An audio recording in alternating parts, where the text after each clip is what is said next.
আচ্ছা, আপনাদের কি মনে হয় টাকা ইনকাম করা অত্যন্ত কঠিন নাকি অত্যন্ত সহজ? টাকা ইনকাম করা যতটা কঠিন এবং যতটা সহজ আপনারা মনে করি, ঠিক ততটা কিন্তু নয়। খুব সহজও নয়, আবার খুব কঠিনও নয়।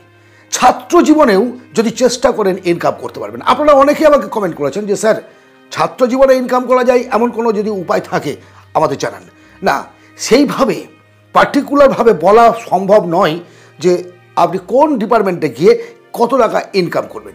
কিন্তু একজন ছাত্র হিসেবে জীবনটাকে পরিচালনা করার সঙ্গে সঙ্গে আপনার এডুকেশন জীবনটাকে চালানোর সঙ্গে সঙ্গে আপনি কিন্তু ইচ্ছে করলে ইনকাম করতে পারেন। সৌভিক আমার পরিচিত একটা ছেলে, মেডিকেল কলেজে পড়ে, কলকাতায় আই অ্যান্ড ভিশন সায়েন্স নিয়ে পড়ছে।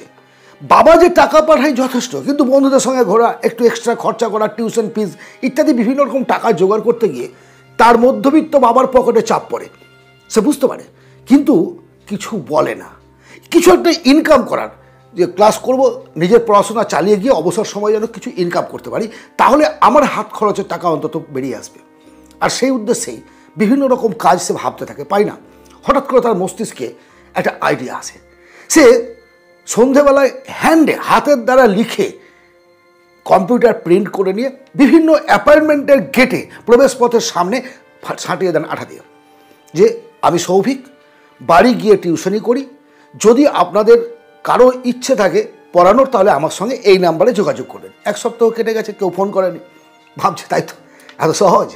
ঠিক একদিন ফোন করলো, অপর প্রান্ত থেকে ভেসে আসলো, আপনি কি পড়ান? আমার ছেলে ক্লাস 2-এ পড়ে, আপনি কি বাড়ি এসে পড়াবেন?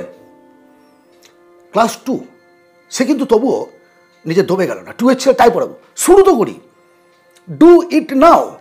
এবং চালু শুরু আরম্ভ যেটাকে বলি আমরা, এখনই শুরু করে দিয়েছে। আজকে সৌভিক অ্যাসিস্ট্যান্ট প্রফেসর, আজকে সৌভিক একজন ডাক্তার, আজকে সৌভিক একজন চেম্বার চালান। তার সঙ্গে সঙ্গে তিনি অনলাইনে কোচিং দেন। জীবনটাকে না ভাবতে হবে, নিজের প্রত্যেকটা মানুষের ভাবনার অ্যাঙ্গেলটা আলাদা। কেউ হয়তো টিউশনি করে ইনকাম করছে, কেউ হয়তো এক্সট্রা টাইমে কারো খাতা ছেড়ে দিয়ে ইনকাম করছে। যে ডিপার্টমেন্টে যে আছেন, যার এডুকেশন কম অথচ ইনকাম করতে চান, সেও তার মতো করে কাজ পাবে, সেটা কোনো ফ্যাক্টর না। কাজ করতে হবে, তবেই না আপনি ইনকাম করবেন। যদি বসে বসে ভাবে আমাকে কিছু করতে হবে, তাহলে কী হবে? নিষ্ফল জিরো, কোনো কিছু হবে না। জীবনে যদি ইনকাম করতে হয়, পরিশ্রম করুন। অসম্ভব বলে কিছু নেই, সম্ভব করতে হবে। আর আজকের ইউথ, আপনারা যারা আমার এই ভিডিওটা দেখছেন, তাদের মধ্যে অদম্য জেদ আছে, আমি জানি। ইনকাম তারা করবে, কারণ তা নাহলে এতক্ষণ ধরে আপনি আমার ভিডিও দেখতেন, আপনি রিল দেখতেন, সময় কাটাতেন, বেরিয়ে যেতেন।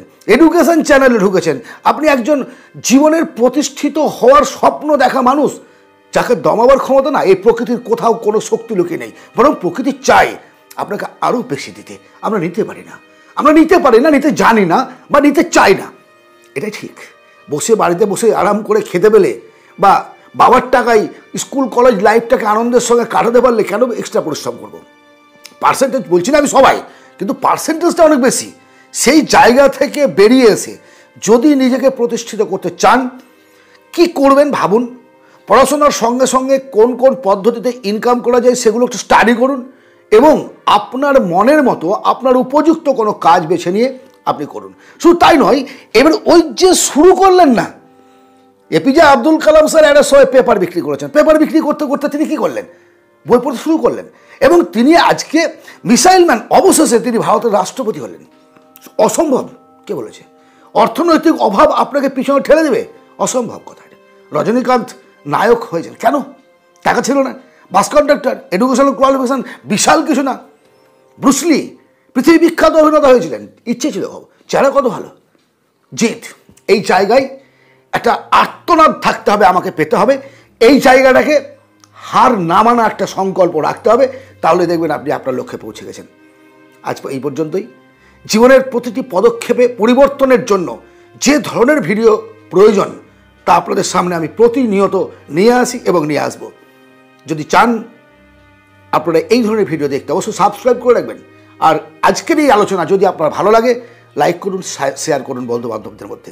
ভালো থাকুন, কথা হবে আবার অন্য ভিডিওতে। ধন্যবাদ।